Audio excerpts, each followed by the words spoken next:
আসসালামু আলাইকুম। আমন্ত্রণ আমার দেশ মর্নিং নিউজে। সঙ্গে আছি আমি হুমায়রা নাওচিন। দর্শক, শুরুতেই জানাবো সংবাদ শিরোনাম। ফ্যামিলি কার্ড বিতরণ ও খাল পুনর্খনন উদ্বোধন করতে চাঁদপুরের পথে প্রধানমন্ত্রী। 11 দলের সমাবেশে যোগ দিতে রাজশাহীতে বিরোধী দলীয় নেতা। যুদ্ধবিরতির মেয়াদ আরও ৪৫ দিন বাড়ালো লেবানন ইসরায়েল। ইরানের সমন্বিত হামলা চালাতে আরব দেশগুলোকে উদ্বুদ্ধ করেছিল আমিরাত। জনপ্রিয় কন্টেন্ট ক্রিয়েটর কারিনা কায়সার আর নেই।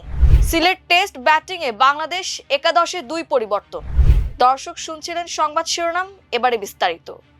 ফ্যামিলি কার্ড বিতরণ ও খাল পুনর্খনন কার্যক্রম সহ একাধিক কর্মসূচিতে অংশ নিতে চাঁদপুরের উদ্দেশ্যে রওনা দিয়েছেন প্রধানমন্ত্রী তারেক রহমান। শনিবার সকাল 8:30টার পর সড়ক পথে তিনি গুলশানের বাসা থেকে রওনা দেন। এ সফরে তিনি 2টি খালের পুনর্খনন কাজের উদ্বোধন, ফ্যামিলি কার্ড বিতরণ, পথসভা ও জেলা বিএনপির সাংগঠনিক সভায় যোগ দেবেন। প্রধানমন্ত্রীর ডেপুটি প্রেস সচিব জাহিদুল ইসলাম রনি এ তথ্য জানিয়েছেন। সফরসূচি অনুযায়ী যাত্রাপথে বেলা 11:30টায় কুমিল্লার বরুড়ার লক্ষ্মীপুর বাজার মাঠে আয়োজিত পথসভায় অংশ নেবেন প্রধানমন্ত্রী। এরপর দুপুর 12:30টায় চাঁদপুরের শাহরাস্তি উপজেলার টামটা দক্ষিণ ইউনিয়নের ওয়ারুক বাজার এলাকায় খোর্দ খাল পুনর্খনন কাজের উদ্বোধন করবেন তিনি। পরে দুপুর 1:45 তিনি চাঁদপুর সদর উপজেলার শাহ মাহমুদপুর ইউনিয়নের কুমারডুগি গ্রামের ঘোষের হাট সংলগ্ন বিশ্ব খাল পুনর্খনন অনুষ্ঠানে যোগ দেবেন এবং তা উদ্বোধন করবেন। দুপুর 2:30টায় চাঁদপুর সার্কিট হাউসে সংক্ষিপ্ত বিরতি নেওয়ার কথা রয়েছে প্রধানমন্ত্রীর। বিকেল 3:30টায় চাঁদপুর সরকারি কলেজ মাঠে আয়োজিত ফ্যামিলি কার্ড বিতরণ অনুষ্ঠানে অংশ নেবেন তিনি। পরে বিকেল 5টায় তিনি চাঁদপুর ক্লাবে আয়োজিত জেলা বিএনপির সাংগঠনিক সভায় যোগ দেবেন। সন্ধ্যা 6:30টায় সড়ক পথে ঢাকার উদ্দেশ্যে রওনা হওয়ার মধ্য দিয়ে এ সফর শেষ করবেন প্রধানমন্ত্রী। এদিকে গণভোটের রায় বাস্তবায়ন, জনদুর্ভোগ লাঘব ও ফারাক্কা বাঁধের প্রতিবাদ ও পদ্মার পানির ন্যায্য হিস্যার দাবিতে 11 দলীয় জোট আয়োজিত বিভাগীয় সমাবেশে যোগ দিতে সকালে রাজশাহী পৌঁছেছেন বিরোধী দলীয় নেতা ও জামায়াত আমির ডক্টর শফিকুর রহমান। আজ দুপুর 2টায় নগরীর ঐতিহাসিক মাদ্রাসা মাঠে এই সমাবেশ অনুষ্ঠিত হবে। এতে অংশ নেবেন 11 দলের শীর্ষ নেতারা।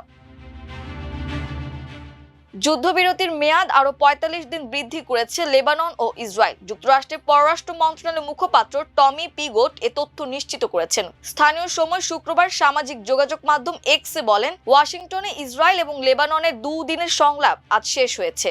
খুবই ফলপ্রসূ সংলাপ হয়েছে। গত 16 এপ্রিল যে যুদ্ধবিরতি ঘোষণা করা হয়েছিল তার মেয়াদ আরও ৪৫ দিন বেড়েছে এই সংলাপের পর। গত 28 মার্চ ইরানে মার্কিন বাহিনী বিমান অভিযান শুরুর পর 2 মার্চ লেবাননের দক্ষিণাঞ্চলে সামরিক অভিযান শুরু করে দখলদার ইসরায়েলি বাহিনী। টানা প্রায় 1.5 মাসের আগ্রাসনের পর যুক্তরাষ্ট্রের মধ্যস্থতায় গত 16 এপ্রিল যুদ্ধবিরতিতে সম্মত হয় ইসরায়েল ও লেবানন।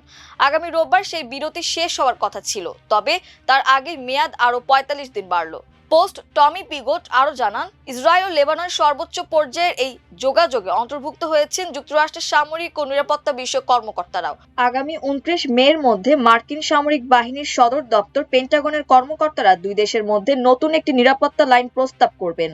তার ভিত্তিতে 2 থেকে 3 জুন পর্যন্ত ফের বৈঠকে বসবেন ইসরায়েল ও লেবাননের প্রতিনিধিরা। সেই সংলাপও হবে ওয়াশিংটনে। তিনি আরও বলেন, আমরা আশা করছি যে 2 দেশের মধ্যে স্থায়ী শান্তির ভিত্তিকে মজবুত করা, পরস্পরের সার্বভৌমত্ব এবং ভৌগোলিক অখণ্ডতাকে পূর্ণ স্বীকৃতি প্রদান এবং সীমান্ত এলাকার নিরাপত্তা বৃদ্ধিতে এসব সংলাপ কার্যকর ভূমিকা রাখবে। যুক্তরাষ্ট্র ও দখলদার ইসরায়েল ইরানে হামলা চালানোর পর সমন্বিত হামলা চালাতে অন্যান্য আরব দেশগুলোকে উদ্বুদ্ধ করেছিল সংযুক্ত আরব আমিরাত। তবে অন্য দেশগুলো এতে রাজি হয়নি। শুক্রবার এক প্রতিবেদনে এ তথ্য জানিয়েছে মার্কিন সংবাদ মাধ্যম ব্লুমবার্গ। এর জন্য আরব দেশগুলোর নেতাদের সঙ্গে যোগাযোগ করেছিলেন আমিরাতের প্রেসিডেন্ট শেখ মোহাম্মদ বিন জায়েদ, যার মধ্যে আছেন সৌদির ক্রাউন প্রিন্স মোহাম্মদ বিন সালমান। এই প্রস্তাবে অন্য দেশগুলো রাজি না হওয়ায় আমিরাত তাদের সঙ্গে দূরত্ব তৈরি করে বলে ধারণা করা হচ্ছে। এর মধ্যে উল্লেখযোগ্য হলো ওপেক ও ওপেক প্লাস থেকে আমিরাতের বের হয়ে যাওয়া। সংশ্লিষ্টদের বরাতে ব্লুমবার্গ আরও জানিয়েছে, গত মার্চে ইরানে সরাসরি হামলা চালায় সৌদি আরব, কিন্তু যুদ্ধ থামাতে পাকিস্তান মধ্যস্থতা শুরু করলে হামলা থেকে নিজেদের গুটিয়ে নেয় দেশটি। তারা যুদ্ধ বন্ধে পাকিস্তানের চেষ্টাকে প্রাধান্য দেয়। তবে যুদ্ধ বন্ধের প্রক্রিয়ায় গুরুত্বপূর্ণ দায়িত্বে না রাখায় আমিরাত হতাশ হয় বলেও সংবাদ মাধ্যমটির প্রতিবেদনে উল্লেখ করা হয়েছে। ব্লুমবার্গ আরও জানিয়েছে, ইরান কাতারের রাস লাফান তরলীকৃত প্রাকৃতিক গ্যাস প্ল্যান্টে হামলার পর কাতারও ইরানে হামলার সিদ্ধান্ত নিয়েছিল, কিন্তু কিন্তু তারা তাদের সিদ্ধান্ত আবার পরিবর্তন করে। এই গ্যাস প্ল্যান্টটি বিশ্বের সবচেয়ে বড় প্ল্যান্ট। আমিরাত ইরানের সমন্বিত আরব হামলার যে উদ্যোগ নিয়েছিল এ ব্যাপারে জানতো যুক্তরাষ্ট্রের প্রশাসন এবং তারা চেয়েছিল যুক্তরাষ্ট্র ও কাতার যেন এতে যুক্ত হয়। লিভার সংক্রান্ত জটিলতায় আক্রান্ত হয়ে জনপ্রিয় কন্টেন্ট ক্রিয়েটর ও অভিনেত্রী কারিনা কায়সার শেষ নিঃশ্বাস ত্যাগ করেছেন। ইন্না লিল্লাহি ওয়া ইন্না ইলাইহি রাজিউন। উন্নত চিকিৎসার জন্য ভারতের চেন্নাইয়ে নেওয়ার পর সেখানে চিকিৎসাধীন অবস্থায় তিনি মারা যান। শুক্রবার তার মৃত্যুর বিষয়টি নিশ্চিত করেছেন তার বাবা ও জাতীয় ফুটবল দলের সাবেক তারকা খেলোয়াড় কায়সার হামিদ।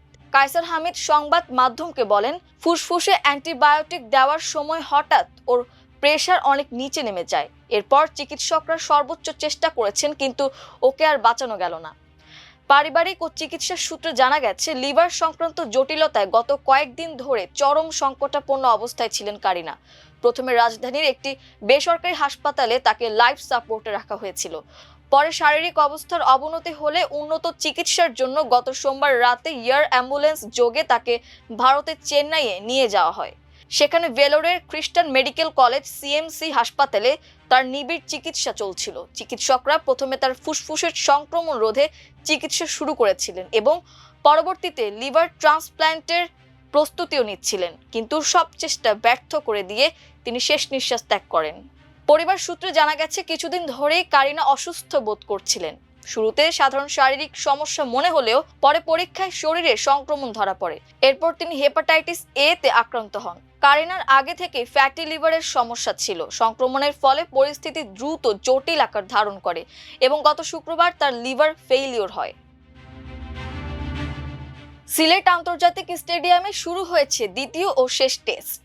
আজ টস জিতে বাংলাদেশকে ব্যাটিংয়ে পাঠিয়েছে পাকিস্তান অধিনায়ক শান মাসুদ। সফরকারীদের সামনে ম্যাচটি মান রক্ষার। ঢাকায় প্রথম টেস্টে দাপুটে জয় পায় বাংলাদেশ। বাংলাদেশের সামনে সুযোগ পাকিস্তানকে হোয়াইট ওয়াশ করার। সর্বশেষ সিরিজে পাকিস্তানকে তাদের মাটিতে হোয়াইট ওয়াশ করেছিল বাংলাদেশ। একাদশে 2 পরিবর্তন নিয়ে মাঠে নেমেছে বাংলাদেশ। চোটের কারণে ছিটকে পড়া সাদমান ইসলামের জায়গায় সুযোগ পেয়েছেন তানজিদ হাসান তামিম। পেসার ইবাদত হোসেনকে বসিয়ে একাদশে ফেরানো হয়েছে শরীফুল ইসলামকে। সিলেটের ঘাসের উইকেটে বাঁহাতি এই পেসার পরীক্ষা নিতে পারেন পাকিস্তানি ব্যাটারদের। অন্যদিকে পাকিস্তান দলে ফিরেছেন অভিজ্ঞ বাবর আজম। দর্শক, এই ছিল আমার দেশ মর্নিং নিউজে। এতক্ষণ আমাদের সঙ্গে থাকার জন্য অসংখ্য ধন্যবাদ। আল্লাহ হাফেজ।